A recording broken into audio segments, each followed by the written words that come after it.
Well, hello there, people. This is a little bit of a bonus reaction event because English Bob has taken up the reaction fucking bucket and reacting also. I love it.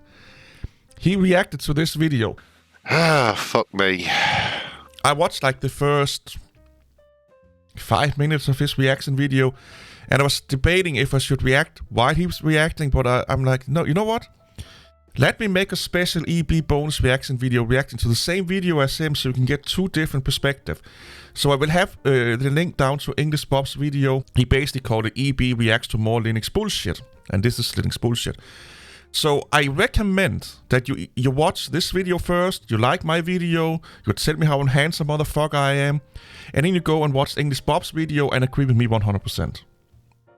Okay? Even though we're saying the same shit, I guess, but I'm better. I have a bigger MCP. He also recently transferred back to Windows because he's angry with Ubuntu. But yeah, go do that. So this is a little bit of a special bonus reaction videos for this week. Fuck me.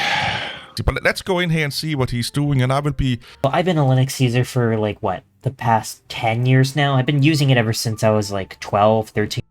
24, 25. Why do people say this? I know English Bob addressed this. Like I said, I watched the first 5 or 10 minutes of his video, so the first 2 minutes of this video. I think the correct term is it's a qualifier. It's something people say for two reasons. To qualify the statement they're going to make, or to basically hide insecurities, that they are not really that secure in the statements that they are making, so they have to put a qualifier in front of it to make sure that they are like, you know what, I have these credentials, so therefore you should listen to me. Or if they can see or think that some people will not take them seriously, they use qualifiers. So you see someone struggling with something, you know, they fall off their fucking bicycle or something like that. A doctor will go up and say to them, I'm a doctor, let me look at it. So they don't think it's a creep that's going to fondle them while they're laying there with fucking blood spewing out of their legs. So they use a qualifier saying, hey, I'm a doctor, I'm going to look at you. Or I'm a nurse, I'm going to look at you. I'm not going to fondle your testicles, okay? 15 years old. And I installed the old Ubuntu software on my laptop, and those were the good days. So already here, he's missing the point. It's not called Ubuntu software, it's called Ubuntu Linux distribution. Fuck me. With 10 years of experience with Linux, you should know this. So here, he used a qualifier to qualify he know what he's talking about, while he's not knowing what he's talking about. So my unprofessional analytic opinion about this is that he used the qualifier because he don't know what he's talking about, but he wants to sound credible to you. I think I would honestly get my brothers mad at that. But, I mean, it was a completely different OS than Windows, but I loved it because you could customize the ever-living crap out of it. That is what really opened my eyes to Linux. So he likes customization. Try and play Warframe. Hey, that's cool. Customization don't really mean much to most people. But why should you, yes, the viewer, you, even try Linux in the first place? Why should you even use it for gaming? Well, I think it's totally good for gaming. I mean, come on, when something is more free and open, you have more choices. Fuck me. Nope.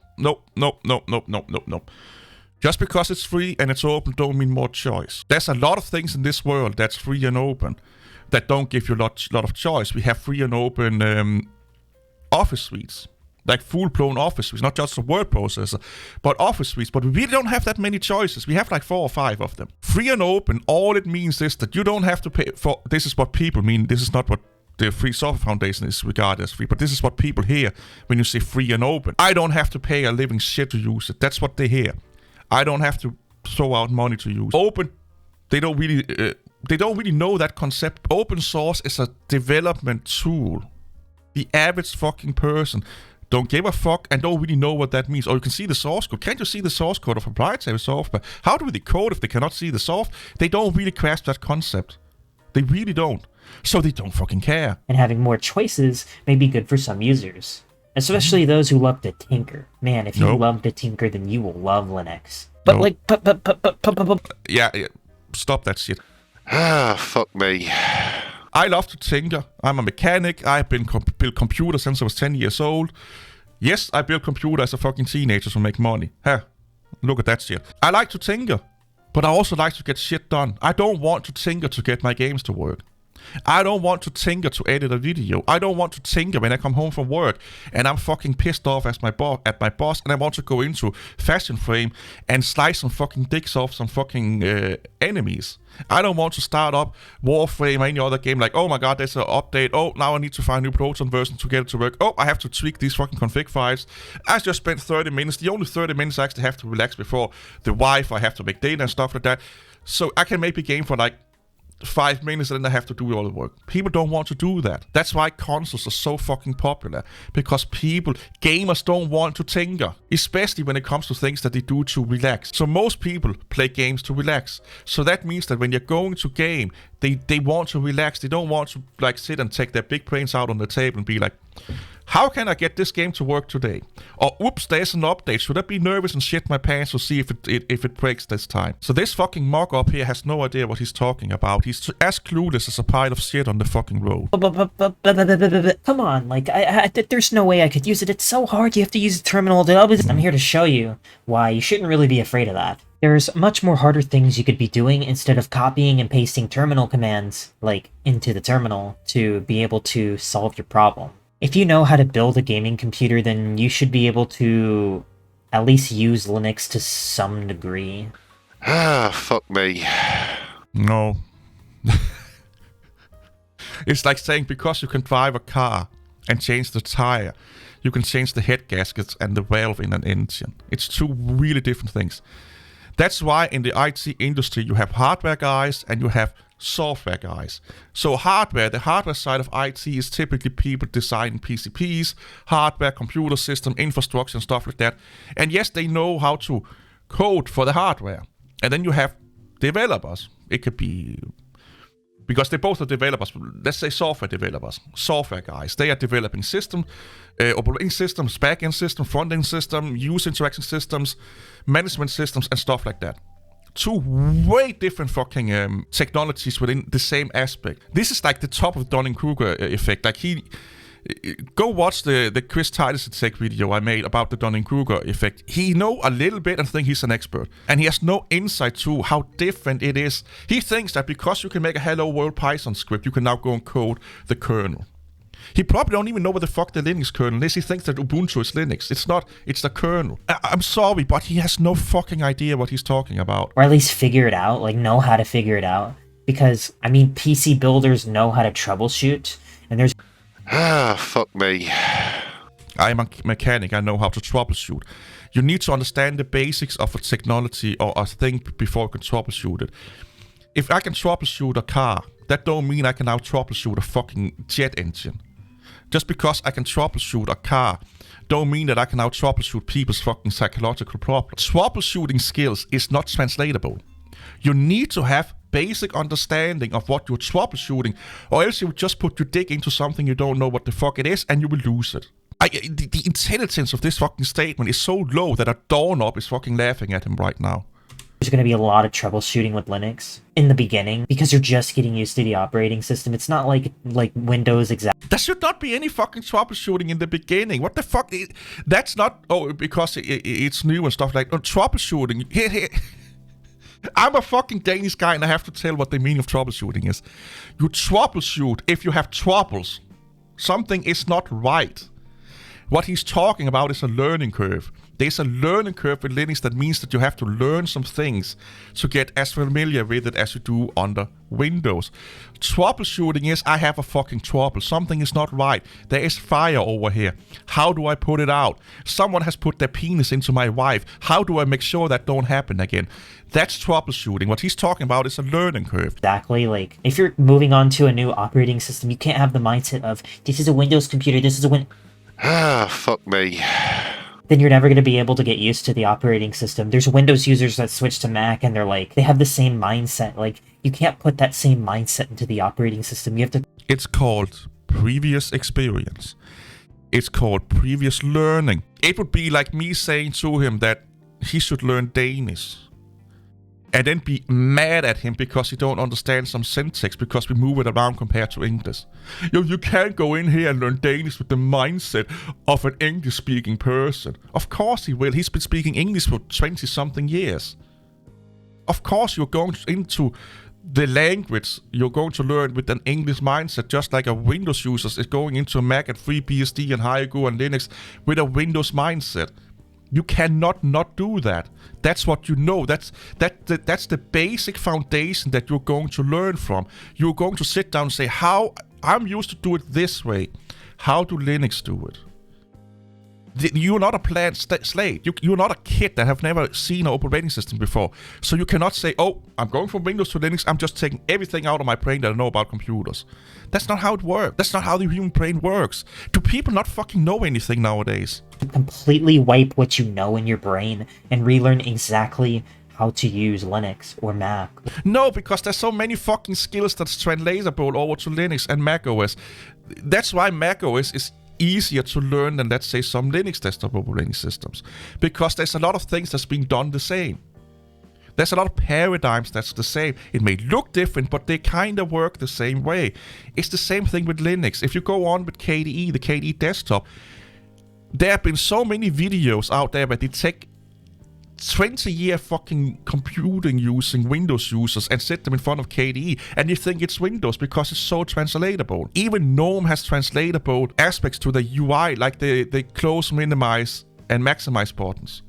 If I take my mom or anyone's fucking grandparents that have used Windows, they know what those 3 buttons do. That's translatable experience. You don't have to explain to them again what those are. Or any OS for that matter. Well, why should I, a Windows user, move to something else? Why should I completely ditch that entirely? Like, why should I do it? Oh, this is going well, to be the main good. reason is going to be, like I said, user control. Do you want user control? I want user control. You don't have control. What do you do? Fuck me. You don't have control over Linux because you don't understand how to fucking use it and modify it and code. So here's the thing. Control over the software. You have as much control over proprietary software as you have over open source software if you are not a developer. You can do the same shit under a proprietary fucking word editor as an open source word editor.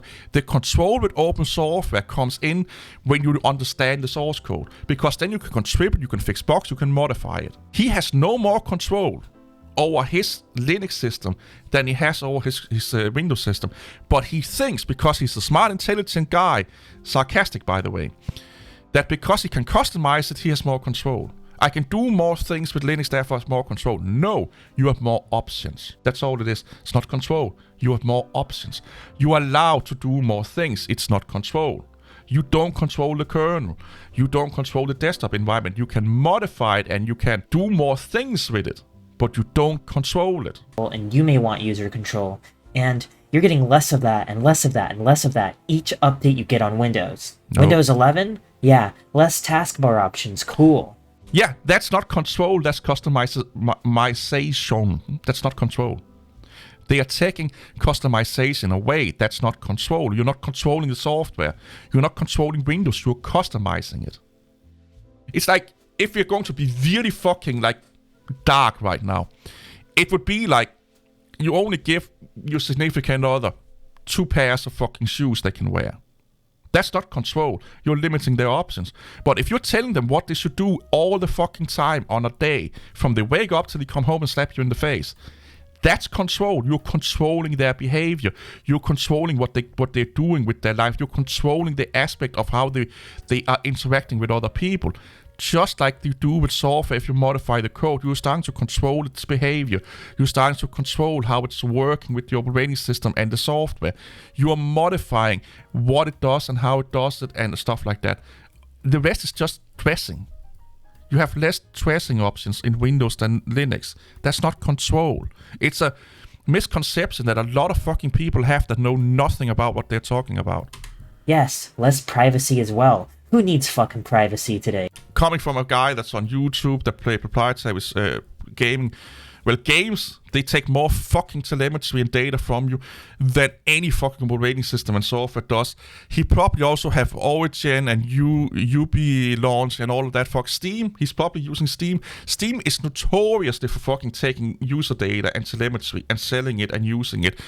This is like this is someone in a war zone that go up to people and say to them, take this band-aid on your finger, it will make you more safe. while they're walking into a fucking minefield with no fucking armor on. But this band-aid is going to save you. The amount of privacy you take back and telemetry you take back by running Linux and some open source software would probably be equivalent to like 0.02% or something like that of all of the data and privacy things being collected of you on a daily basis. And if you go outside the operating system and outside of the technology world, your credit cards, your car, the shops you buy and take data from you. How? Your buying habits. When you get a receipt, do you think you're the only one having the fucking receipt? That's data that's being collected when you buy. The shop had that receipt in their fucking databases to do statistics on how many times did you buy the strawberry flavored condom? How many customers bought strawberry flavored condom? Your credit card or debit card holder, how many times did you buy it? At what certain time of year did you buy it? If you think you're more private in your life for running Linux, you are a fool. Hey, come on. Less customization, less privacy, and then you got these fucking computers coming out where, like, you have trouble installing, like, other operating systems on it. You know? Fuck me. Oh my god. No, you don't. Again, this is something that clueless Linux people say about Linux or Windows and computer manufacturers. You don't have problems installing Linux on any system. I've been doing it for 20 plus years, a qualifier. The problem is if you're dual booting. That's what the problem is. If you're dual booting. Modern computers can go into legacy BIOS mode really fucking easy. The UEFI or what you will call it, EFI or whatever the fuck it's called, I can't remember right now, can emulate a BIOS install. You don't really need, you can disable secure boot in the BIOS. It's actually, I think it's done by law that you need to be able to do that. So you can install other operating systems. The thing is when you're dual booting, you have to do it in a little bit half-assed way. It's not difficult, it's not hard, but it's just a little inconvenient. The amount of knowledge he has about this subject amount to him knowing how to do brain surgery. You have read a fucking article and that's it. You know how fair that is? That is such a fair society to live in. You buy a computer, you buy a piece of hardware, and you don't own it. Well, we already talked about user control real quick. I mean, it's pretty obvious you're losing user control on Windows, but it goes along with customization too. I mean, do you like customizing your computer? Do you like building your computer and putting whatever the fuck you want in it? So there's a difference between customizing your computer and customizing your software and your operating system. Again, it's like riding a horse and go to the local swinger club. It's two way different things. I don't mind that much about RPG and, you know, all of the fancy lighting on my peripheral stuff. I do have it. I set it and forget it. I don't really mess a lot around with that much. I'm a little bit old school.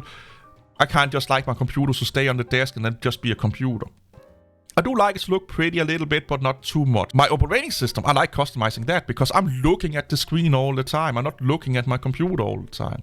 So I like customizing that. I like changing wallpapers. I like dark themes. I like evolving the icon sets once in a while, like every couple of years, to get a fresh viewpoint of the operating system. So just because you like one thing don't automatically mean you like another thing. Up to like 5 years ago, I had no fucking lighting on my computers. I didn't even fucking customize them. I bought the components, throw them into the computer, set it on the desk and forget about it, but I customized Linux the living shit out of it. I customized as much as I could with Windows because I'm looking at that all the time. I'm not looking at my computer. One don't equal the other one. Again, the IQ of this fucking person is fucking mindless low. Well, I think Linux is going to be just for you because, like, Linux is a lot like building a computer. I mean, you can choose whatever desktop you want. You can choose whatever theme you want. It's like heaven for PC gamers, and I don't understand. No, it's not. PC gamers don't like to customize. PC gamers like to customize their computer and their RPG. Why? Because they see streamers have it. It's a monkey follow monkey kind of thing. That's all they care. They care about games. They care about games. If you're a gamer and you care more about the operating system than a game, you're not a gamer. If you're a gamer and you care more about how many RPGs you can shove into your fucking computer, you're not a gamer. Most gamers I know rarely fucking build their own computers. And I've been knowing gamers for over 20 years. Again, this is a qualifier. You know, most gamers, they buy a pre-built and then they upgrade the pre-built when the graphic card don't work. There's some gamers may also upgrade their CPU. Some gamers build their own system, and when they do it on a live stream and something like that to have the community help them do it because they have no fucking idea what they're doing. If you like building systems, you are computer mechanics. I can't fucking remember the word. It would be like an infrastructure architect or something like that. You like to build hardware. Here's how he should look at himself. Sit down and say what is more important for him: to build his own computer and manage his own operating system than gaming. If building his own computer, he's an infrastructure architect or hardware guy. If it's the operating system, he's an operating system guy. If it's gaming, he's a gamer, and you can't be all three. You can have interest in all three, but one of those three things is your main concern. And why more of them are not using it. I mean, other than their games don't work. It really depends on which games you run. And some... Oh my god, Sherlock. Oh... Fuck me. It depends on what games you run. Yeah. And also the fact that most games don't work that well under Linux as on the Windows, and you have to go through hoops to get those games to work. Some people want that. I don't give a fuck. If you're in that camp, you like to do that, go for it. Fucking go nuts. When I want to game, I don't want to tinker. That's why I game on the Windows. I have to tinker less with games on the Windows than on the Linux. Because when I want to game, I want to game. Some of those PC gamers, they run story-only games, and they're like, my PC games can't run. Well, yeah, they totally can through Proton. No, there is an extended fucking library of games that don't run on the Proton. I have tried. I try all the time. I have at least 5 to 10 games that I play that don't work that well on the Linux. Or it's less not optimized, but you get stuttering and shit like that on the Linux. People don't want to deal with that shit if they can just run it on their Windows machine. He's so far up his own ass that I kind of understand why he has black hair now. Except if they have frickin' DRM or, well, anti-cheat. But you are still playing those single-player games. I think you'll be able to run those. If you really want to be... Here's the thing, I think. He just said that it's not a problem, and then I think... Sure, with compatibility you want to double check, then I would go on Proton DP. Yeah, that database is not even fucking 100% reliable. It really is not. Because here's the thing about Linux. The Proton DB, you can see what other people are using, but you cannot see what they're doing with their distribution. Oh, it's Fedora. But they also, I'm tweaking this, I'm tweaking that. And a lot of people don't say, I had to tweak system D to get this to work. I have this system, but I have to use system D to get this game to work. And so on and so on. They don't really say that. They just say that, I'm under Fedora or I'm under Ubuntu. Fedora is not just Fedora. I have Fedora running differently than you have. And check right now with your Steam games. And if you're going to be playing non-Steam games, I would check with Lutris, because Lutris has information with that as well. Look up the game you're trying to play on Lutris or ProtonDB and see the compatibility. They're rated in like silver, gold, bronze, blah blah blah, which is ranging from like playable to not playable at all. And well, I think my third and my last reason is going to be privacy. We all know this one. Coming from a guy that play games that takes all your privacy, coming from a guy that have a YouTube channel that takes all his privacy, coming from a guy that probably has a phone that takes all his privacy, coming from a guy that have a credit card that has all his information, coming from a guy that have a bank that have all his information, coming from a guy that probably have a social security number where the state knows all his information. When it's coming, and we all know that privacy sucks on Windows, and I think even Mac, but I'm not sure. I didn't really... Oh my god. Fuck me. If you don't know about privacy on Mac and you're sitting here lecturing us about privacy, shut the fuck up, okay? Don't sit here and lecture me about something you have no fucking... Because if you say, privacy on the Windows is bad, I don't really know about Mac OS, but I know about Linux. That means you have not researched the fucking subject, okay? You have not... This angry the living fucking shit out of me that people do this. Again, this is a Chris Titus Tech guy. I read an article or read a headline and now I know everything. Privacy sucks on the Mac OS, okay? It fucking sucks. But you cannot sit here and talk about privacy if you have not covered your bases, done your research. Here's another thing. Firefox on the fucking Linux takes telemetry. Chrome on the Linux takes telemetry. There's so many fucking software on the Linux, and that's open source, that takes telemetry. Why are you not addressing this? Talk about that. Because you don't fucking know. If you don't know the subject you're talking about, shut your fucking pie hole and go Twiddle Dingles on Fortnite. Look into it, but it really sucks on Windows. As you can see, when you set up the damn thing, it asks for a Microsoft account. It asks for all. Yeah, if you set up your fucking phone, it asks for an account. If you set up Origin, it asks for an account. If you set up Facebook and YouTube, it asks for an account. If you set up macOS, it asks for an account. I think you can actually use macOS without an account also. But it kind of wants you to have one. Even fucking Linux wants you to make an account. It's just a local user. Does it check telemetry? No, but it's still an account. I'm so glad English Bob found this video. This dude, man, if he's been using Linux for 10 years, I honestly have no fucking idea what he's been done for 10 years.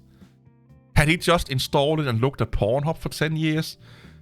Or like, went on to like a midget throwing contest online? I have no fucking idea what he's doing. All that crap, but that sucks. Especially for PC gamers. Like, it don't suck because here's the thing, PC gamers is being spied on, used, abused, prodded so fucking much in the games they play that it's not even funny. Do you play Fortnite, little friend? Do you play Call of Duty Warzone? Do you play PUBG? Do you have any game launcher on your system? If the answer is yes to just one of those, they take more data from you than Windows does. And they are probably also more predatory about it. AKA, they are selling it more than Windows is. They are giving it to people more than Windows is. If you're that concerned about privacy, you should not be gaming. First of all, you should not be playing online games. You should not be playing 90% of the games out there because they take telemetry and they phone home. Matter of fact, check it out. Do your research, you fucking fool. You should not be on YouTube. You should not be on fucking the internet in general. You should not have a credit card. You should not have a car. If you knew how much information your car have about you, you'd be shitting your fucking pants. Like, imagine, like, going and setting up your Windows, and it has the choice to you have the choice to voluntarily install a fucking keylogger on your computer. Ah, fuck me. Yeah, but you can turn it off. It's a suggestion. But there's this amazing thing, and I know this is way too fucking high level thinking for him. Like I know you need to be a fucking intelligent person, but you see that little toggle down there? You see that little thing here that says yes and no, or said yes? This is a really, really, really, really, really, really, really, really strange concept. You can click it, and then it don't do it. This little amazing button here, this little boing, and all your concerns is away. And I know there are tinfoil hats people out there, oh, it's still fucking lock it. It literally asks if you want keystrokes to be recorded. Do you want that? It asks you. Just like when you're installing Ubuntu, it asks, do you want localization enabled or not? Why is he not yelling at that? That in your computer. Do you really want that? Of course I don't. Which is why I minimize my usage for Windows as much as I can. He's a good boy. He's a champion for the fucking cause. He's amazing. He's a knight in the modern day. In his beanie. Go to the fucking gym. And only use it for the things that I really need to use. And, well, for other stuff, I just boot back into Linux because, like, I like having the extra privacy of my files. I mean, my files are my secret things, and I need to be able to protect those. Ah, fuck me. So, when someone says stuff like that, files are my secret things, I have to protect them. Are you James Bond? Are you working for the CIA, the FBI? Are you a public servant? Like, you can easily fucking make your files private under Windows. You can compress them, you can encrypt them, you can password protect them. You can have them on a password protected thumbnail that you own, or not thumbnails, thumb drive that you only use, plug into your system, and you have to access the files. I'm actually thinking about getting one of those. There's so many things you can do under Windows to make sure that other people can't see your files. But it don't fit his narrative. And you can't really protect those on Windows, especially... I just mentioned ways that you can do that. With all the malware that's going on in Windows, like, there's so much less of it on Linux, if there is any at all. I mean, people make less malware on the small demographic. You want to become less of a target, just use something. So, again, the intelligent and smart fucking amazing person that this fucking troll is, has to have researched security by obscurity and figured out that it got debugged in the, I can't fucking remember if it was the 50s or 60s or something like that. That is not a reliable and good way of having security. Can it be used as part of your security scheme? Yeah. But it's not something you should rely on. It's not something that you should be using as a point of security. It's something that yeah, if your system is less used, it would be less target. That's nice for now, but it's not. You should. Here's the thing: if you're a really, really great security guy or girl, if you really care about your security, you treat Linux as it was Windows. So every security measures you would be doing on Windows to make sure that you are private and secure, you do the same shit under Linux. A thing that I'd say to a lot of people, I talk to a lot of system administrators and stuff like that, and I talked to someone that deploy Ubuntu servers, and I asked about this security thing here, and if they didn't put if they didn't harden and secure Ubuntu on the server, it took minutes before it was infested with viruses and malware. Minutes. So you want to know how secure Linux is? Go look at the servers. Go talk to a system administrator that this fucking knucklehead have never done. And ask them, if I leave a Ubuntu server, or any server for that matter that has Linux on it, unintended, unprotected, how long will it take before it's infected? Minutes. So if it's that fucking easy to infect a somewhat more secure system, aka a server, that's more secure by default with the default settings that they have, think about how easy it is to infect your fucking Linux desktop. It's like swinging your dick in the fucking wind. Then else, just don't use the thing that everyone uses. But to summarize everything, it's really just about control and it's about privacy. And no, it's not. I don't know. I don't have anything set in stone. Like when I switched to then shut your fucking mouth. Linux like a long time ago, I really love this stuff because I just geek out in general. I just geek out, you know. Yeah, just geek out, bro. Where's my fucking health bar? Okay, this guy is fucking driving me up the wall. I understand why EB reacted to this one. This is what the problem is with the Linux community. A lot of people don't do the fucking research. They don't put in the time to understand the subject that they are talking about. And I will say this is not just a Linux problem. A lot of YouTubers in general, they don't put in the time to understand the basics of what they're talking about. This dude right here has no fucking clue what he's talking about in 99.9% of what this video. All of this is, what this video is I have tried Linux, I like Linux, I like running it. That's what this video is about. It's not about privacy, it's not about control, because you don't have any fucking idea what those concepts means for a user and in the scheme of, let's say, a corporate environment, home desktop environment, stuff like that. This is a guy, or a kid, because he's probably in his early 20s, that found Linux, ate the bullshit that the community spewed out about Linux, believed everything, he drank the Kool-Aid, he's not a free-thinking individual, and he's like, yeah, it makes sense. I like what they're saying. So he's just eating it up. He's not asking questions. And this is what you should do. Trust but verify. Ask questions. If you want to get people to do things that they normally are not doing, have a fucking good argument. If you want people to step away from what they're comfortable for, have a fucking good argument. I'm out of here, man. I can't deal with this fucking shit. Come on, people. You can fucking do better than this.